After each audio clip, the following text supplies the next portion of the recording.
Hey, what's up, you guys? It has been a hot minute. Sorry I haven't been posting. I know so many promises made, none of them actually fulfilled. But anyways, welcome to the new year, guys. I know it's a little late considering it's already, Feb, but better late than never. And we are back with what was the first locals of the year. I am a couple of weeks behind on my posting, but you know what? It's chilled. We're back. That's all that matters. We're here. We're kicking it. We're doing the good. So here we're gonna have our first locals and first round of the year. And what better way to start it off than with some good old Armor Rush, but with a little bit of extra spice. That's right, this is my newest build for Armor Rush, lovingly dubbed Armor Rush GX, and I absolutely love this thing to death. It's not even funny how good this deck is. I love it so much. And then to the right, we got my friend Jean-Luc playing Imperial X. Very weird and interesting combo. As you can see, they're going to security and Imperial Digimon Dragon mode, but with Dracomons in the builds. Yeah, because so Jean couldn't build full-on Xmon because that do be kind of expensive though. So instead, what he's gone with is his Imperial Digimon decks that he had, and he's just like, you know what, I can just kind of slap these together. They're both blue-green, they both kind of function similar to each other, and I'd say he's made a pretty cool and interesting deck. Might need a few tweaks here and there, as you will see throughout the video, but still a pretty decent deck altogether. There you can see he tried to take a chance swinging.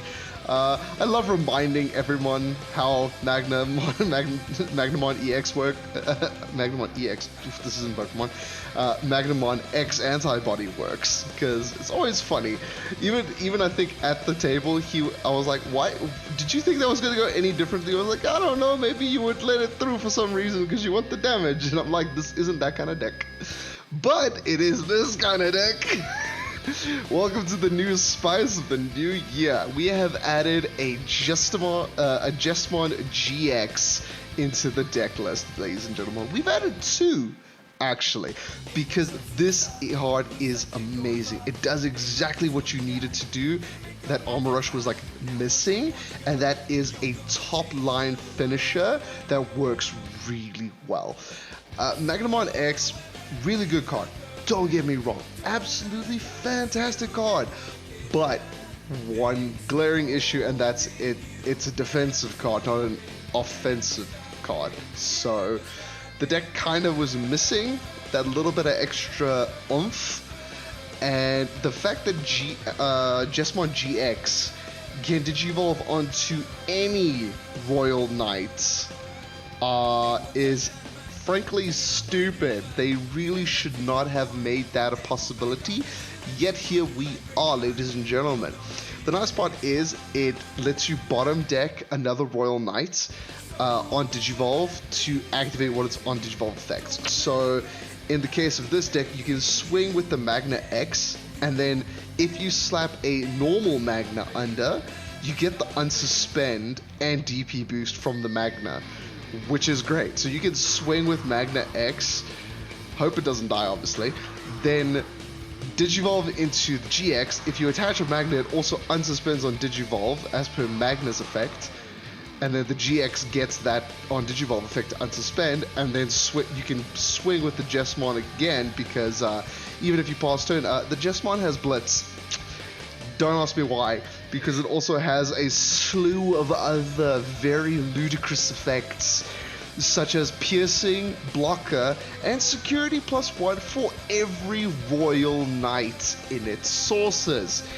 I hope you all haven't forgotten the fact that I play, and most Magnamon players play, Awakening of the Golden Knights, which lets you digivolve a Magna into another Magna, and then you can digivolve those two Magnas into a Magna X, and then go to a GX and still stack another Magna. The reason this is important is for every Royal Knight in the ESS, GX gets an extra security attack, like you saw in the first game. You could basically blast all of security in one turn if your opponent isn't paying attention.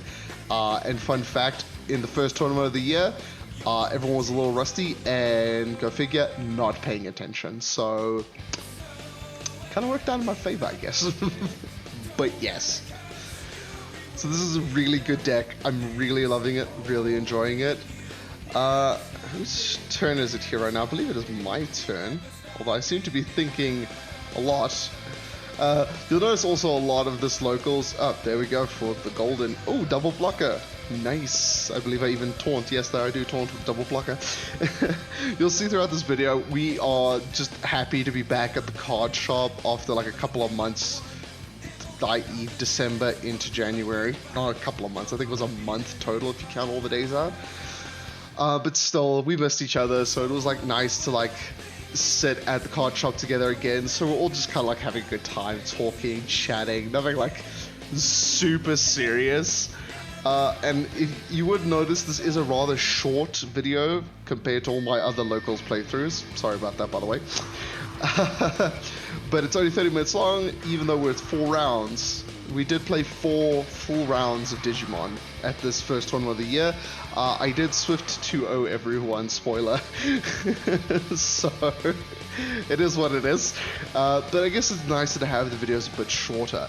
On the note of short videos, I do plan to, as lazy as I am, to currently edit my videos, because good lord, I'm 3 weeks behind on my videos. Yeah, we've been playing for 3 weeks at locals, and I haven't posted a single video yet. I am a disgrace as a amateur YouTuber. Gosh, I disappoint myself sometimes. Anyways, point being, I do plan on cutting a lot of my rounds down into exactly that each round. I'm thinking it'll be a little bit easier to digest, because a lot of my friends have also said they struggle to watch my playthrough videos simply for the fact that it's too long. Like, there's too much time. So I'm thinking what I can do is I can instead post each individual round of the tournament between either Thursday and to Sunday or Friday to Monday, depending on if it's 4 to 3 round locals. I'll obviously shorten a day or a day earlier or a day later. And instead of speeding up to like, I think this is like 3 or 2.5 times speed, I can just 2 times the speed or 1.5 times the speed, and then like give a more in-depth play-by-play of the decks rather than this. Because I'm not gonna lie, even this is different from my normal style of videos. You're just hearing me more free rant than I am giving you the play-by-plays. Because I mean, when stuff like this is happening in the video, it's kind of hard to commentate. I just left to go do a a judge call. But yes, I do feel it'll be a bit easier to kind of like also edit the videos, because then I don't need to do too much, because in a lot of these videos I have to like kind of like mute the audio and then zoom past to like do the memory gauges, the drop downs, and then still do the voiceovers afterwards. So I have to like double render these videos technically, but yeah, YouTuber problems, don't worry about it. Here we're going on into round 2, like I said, Swift 2-0ing peeps. So you got Gerard over here on the right, and he's playing his Blow Flare. He decided to go with a bit of stun for the first locals, to which I was like, oh good lord, just remember how Magna X works. You took out the X antibodies for a reason. Just this one person plays like this. Just pay attention. That was my main objective. Thankfully though, there weren't many situations where it came up in the sense that I needed to be concerned about the effect, because Blue Flare like doesn't strip to stun, it just kind of like stuns things sometimes.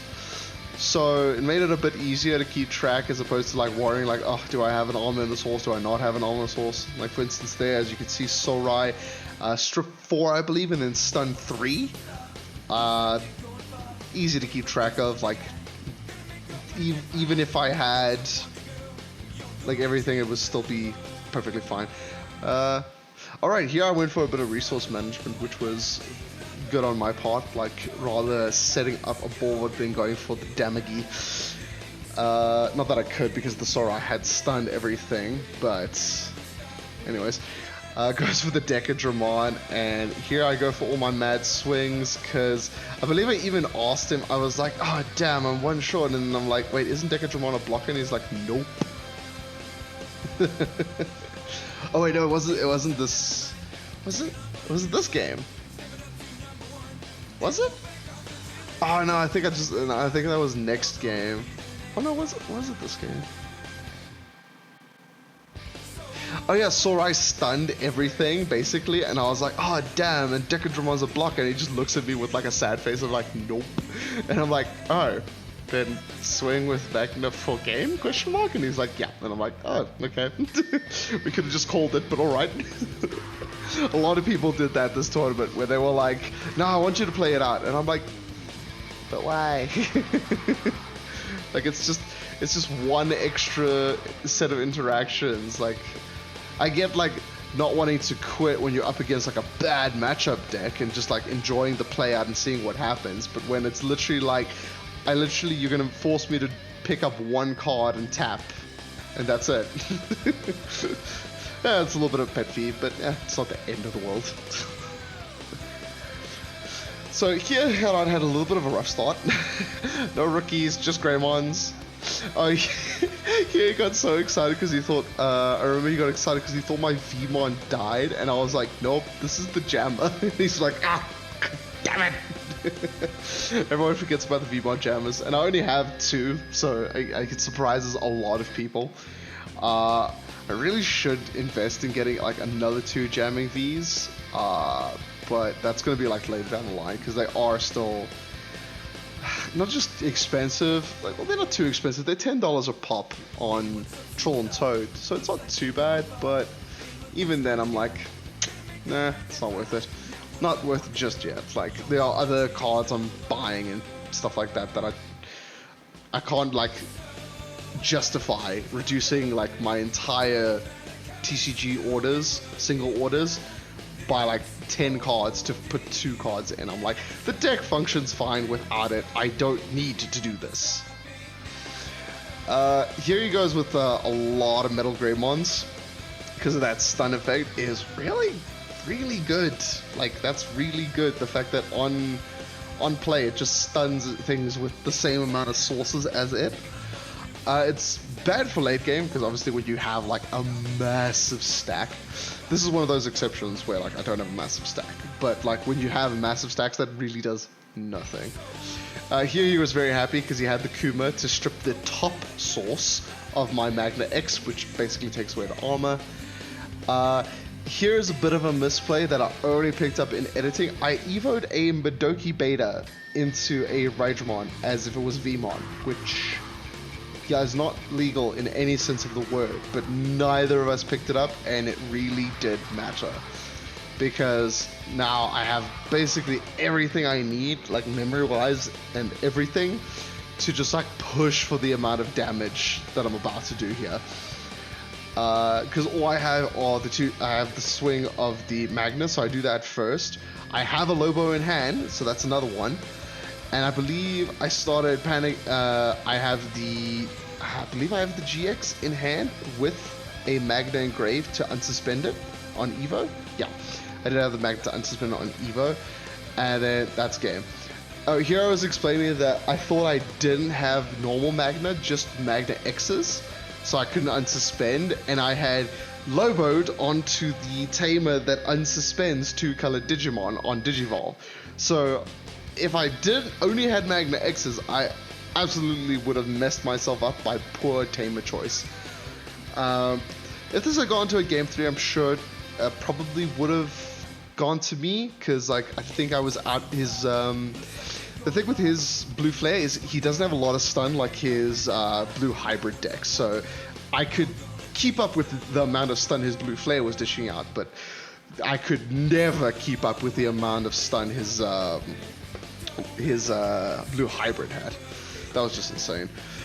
Here we have Jordan piloting what I can only call interesting. He's playing Aeosmon Red. So the Aeosmon deck, I know it doesn't look like it yet, but he's playing the Aeosmon deck with a red option card lineup, and because of that, he's also gone with a Huckmon sister package. So it's only 2 of the new structure deck system on Blanc to draw 2, to pitch and draw 2. So you can pitch a level 5 Aeos and draw 2 to set up the level 6 Aeosmon. And then the Gurimon with the Huckmon and the Bao Huckmon. That's pretty much it. So the Guri is just for the draw power when he gets to the level 4. And then the Systemons, 2 of them just for a bit of extra draw. A little clunky, personally, but I get it. Like, I'm not one to judge. I'm also playing 2 Systemon Blanc for draw power. Just because I have the GXs in hand, in deck as well, so I'm not going to judge him on that, but I feel like the red bottom could use a bit of tweaking, like maybe Galemon and Digimon for draw power instead of like having to push all the way to a level 4. Might be a bit too expensive for how fast Aeosmon needs to be. Speaking of fast, you can see how I kind of hyper accelerated his his freaking analog youth, like 2 insecurity. What? Why? Why? He plays 4 analog youth, 4 Manoa. That's his Tamer lineup, and somehow I find 2 of everything. Like, but okay. So here I'm just kind of cleaning board, I believe, because I was like, the board state is a little bit threatening, just because like I don't want that chip damage to keep going, because I'm already down to 1 while he's at 2. I can clean this out, but I'm like, just in case, let's pull it back a bit, because right now he can swing with the Huck, but I've got 2 swings on board plus, oh wait, no, Lobo's in trash. But then again, all I need is a Magnamon for game, or a Golden Knights into a GX. So he's just going to drop an Aeos, putting me at 3, and then I go up to 4 because of Davis Ken.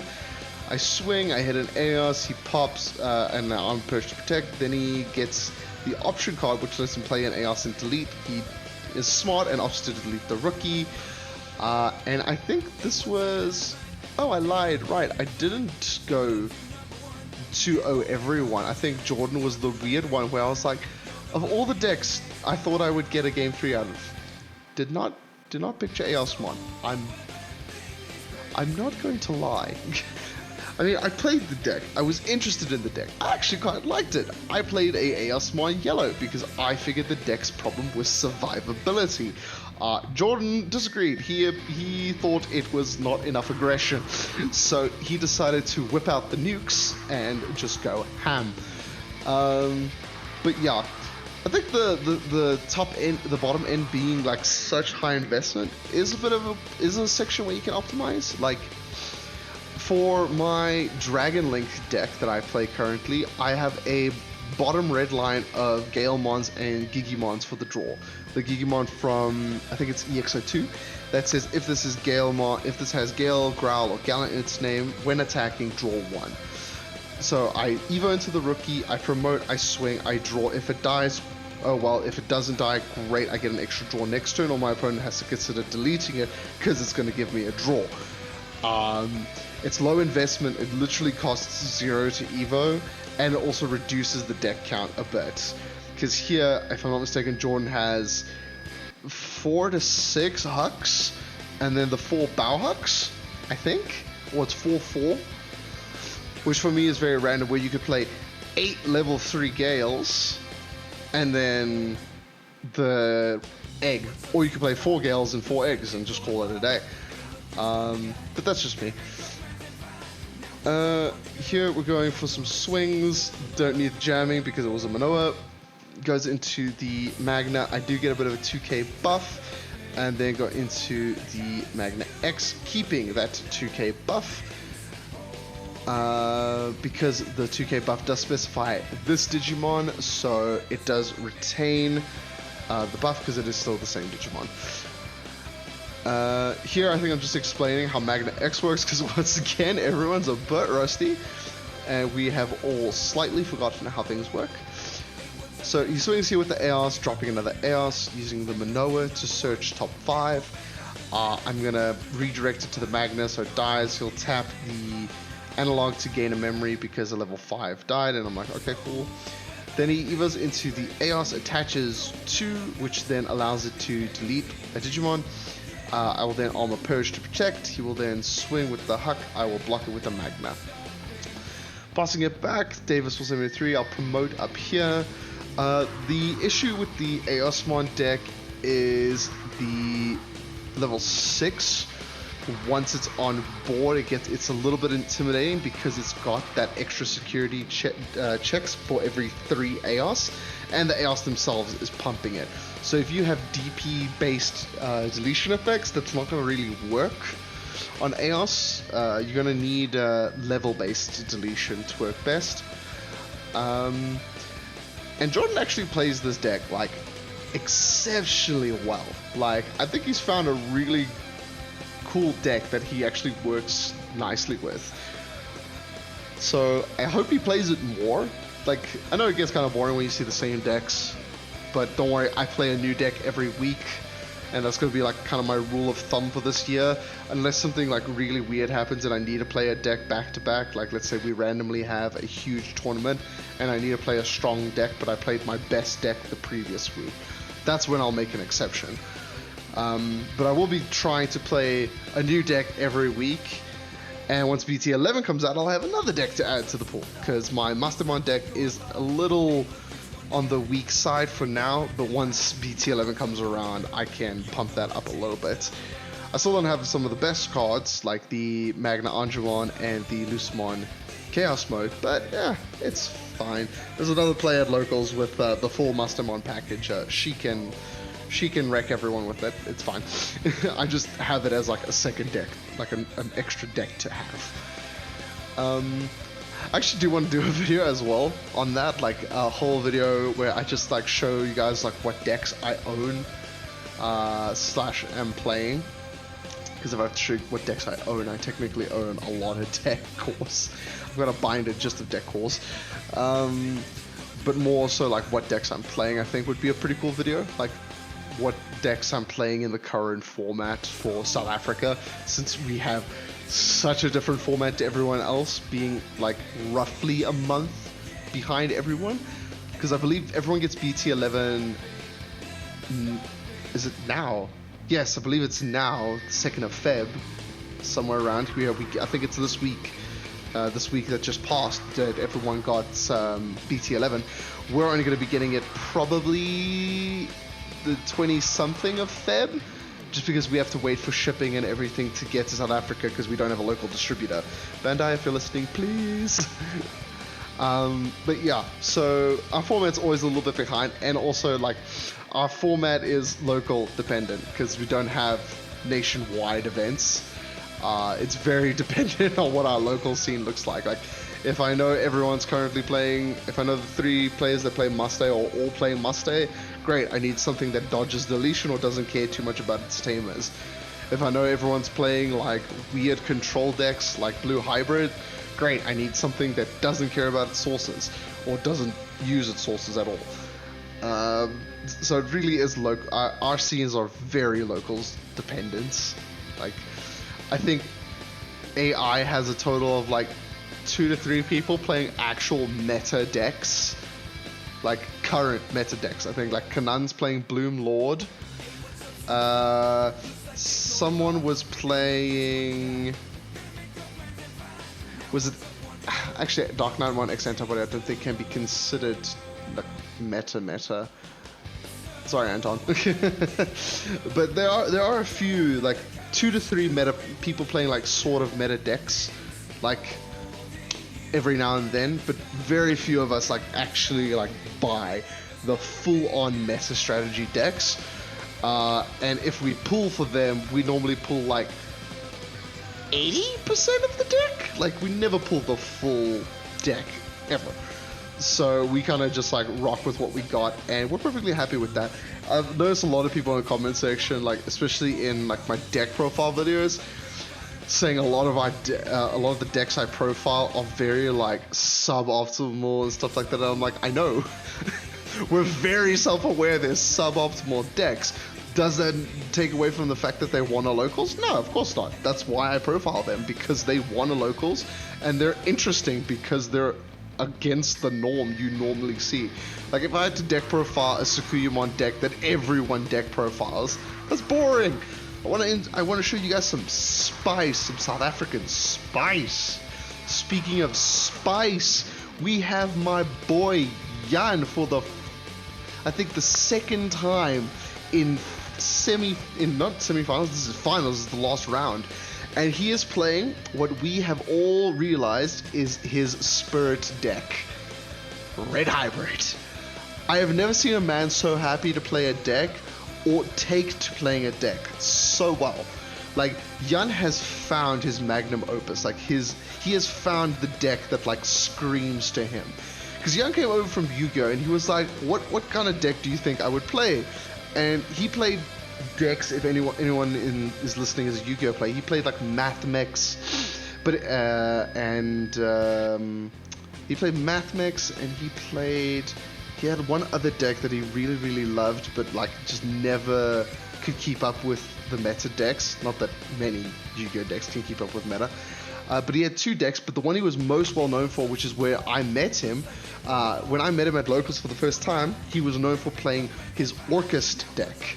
So I geared him towards Purple, because Purple is sort of kind of in the same vein as Orchest, but it looks like the complete opposite spectrum to where I thought Jan would want to play is now what I argue not only his favorite but his best deck. Like, it's absolutely insane, like how much fun he has with this deck and how well he plays this deck. The little only reason I win is because no one was ready for how fast my current iteration of Armor Rush is, like how rushy it has gotten. But Jan is really good with this deck. Like, he's made some really cool tech choices, some really, really good build choices, but also some like off-build choices that I have explained to him already. Actually, you see me giving him some explanations right now, because I believe he has two Gallantmons in the deck, because he only has the 4 Emperor Greymon, and he was using the standard ratios of 6 level 6s. Because he asked me, like, when building a deck, what are like standard ratios? So I gave him the standard ratios of 14 to 12 to 14, 10 to 12, 8 to 10, 6 to 8, and then leftovers for rookies and for tamers and option cards. So he built it according, sort of close to those ratios, which is not how Hybrid is built, but it was fine for his test deck, and I think it worked out ironically well, building it like a normal deck instead of building it like a hybrid, like focusing Hybrid with like a lot of tamers, not a lot of rookies and stuff like that. Like, he's built this very interestingly, and I would love to I need to actually ask Jan for a profile on this. Like, I think this would be a really cool deck to profile. I just needed to win with it once, because I could put winning Red Hybrid lists. But he's gonna upgrade this in BT12, so I think that's when he'll shine, like, amazingly. Because the Red Hybrid cards we get in BT12 is absolutely insane. The Agunimon and the Burning Greymon alone are insane. But then the Emperor Greymon is just a nice 2 of to just add to your list that I think is really good. And then that's Takuya. The Takuya is on steroids. It is like the best Takuya you could have asked for. If you are sad or like you don't enjoy the Takuya you get in BT12, you're just like, that's just being ungrateful. It literally does everything you need it to do in Red Hybrid, especially the Emperor Greymon version of Red Hybrid. Because everyone like knows the ancient Greymon one, because that's what won tournaments. But I like the Emperor one, and so does Young. Just yeah, my deck was a little bit faster. It's the only reason. But yeah, that was the first locals. So like, I'm sorry I've been missing posts. I will start posting again weekly. Hopefully this first one going up will be the slap in the wrist I need to get started. But until next time, guys, don't forget to like, comment, subscribe. Give me your thoughts down below. Tell me what you're looking forward to this year in Digimon products. Like, I know there's a huge issue with certain products. Not going into that here. But tell me what you're looking forward to this year. What deck are you looking forward to building, or what deck are you looking to upgrade? And I'll see you beautiful people next time. Peace.